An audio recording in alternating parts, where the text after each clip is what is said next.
Catching up with text tonight. Thanks, Jane and John. Good evening, everyone. Welcome to the program. Later, we reveal Adelaide's rate-busting mortgage beating the banks by a whole 1%, and TV's MasterChef and its effect on the economy. But first, we consume it every day with the reassurance from our health authorities that it is doing us good. The truth is, fluoride is a poison, and adding it to our drinking water is an evolving social experiment started 40 years ago. Now one of the world's top fluoride experts has issued a grim warning about what it could be doing to our health and that of unborn children. Yet as Frank Pengello reports, you'll get a different spin from dentists and health bureaucrats. We consider that as a poison. Why should a poison be in drinking water? The poison is fluoride.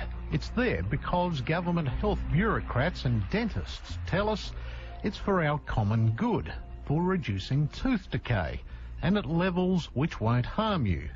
That doesn't wash with Professor A.K. Shashila. They should realise it's a poisonous substance. It doesn't promote health. It is a disease-causing agent, and the fluoridation should be stopped as early as possible. Professor Shashila is one of the world's leading experts on fluoride. Her own extensive research, along with 70 years of data in India, backs up what she's saying, and it's most disturbing.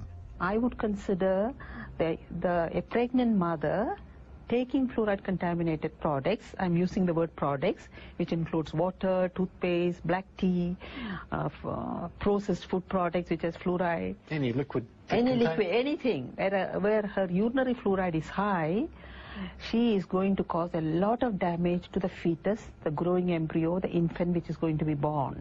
The American Dental Association warns against using fluoridated water to mix baby formula.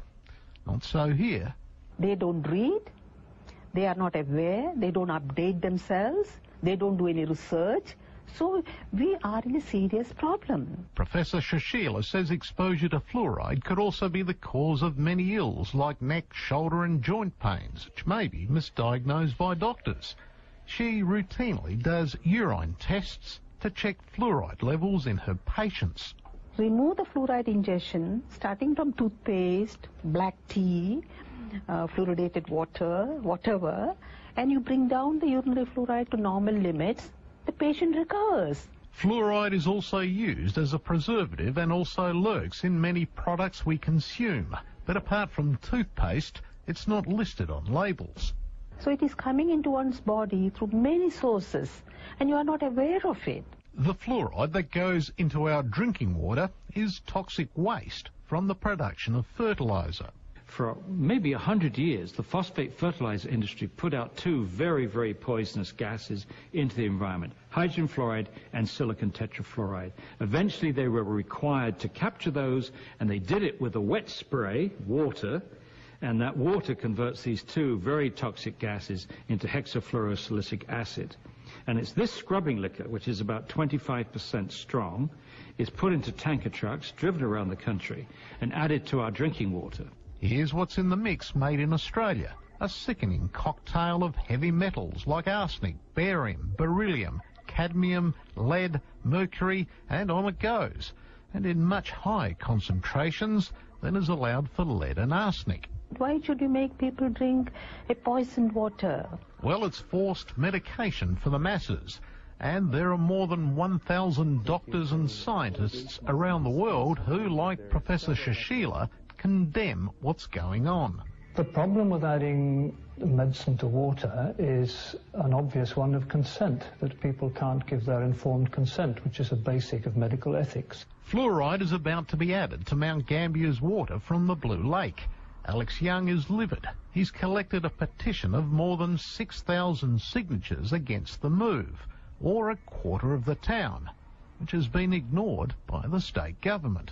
The issue of fluoridation has largely been ignored by the government, in not terms they want to push it, but in terms of allowing the community to have a say in the matter. They simply just ignore us. And I am, and the rest of the group here, are just amazed at the level of ignorance shown on this matter. We wanted to talk to someone in SA Health about the issue, Instead, we got a written statement which didn't address our questions directly.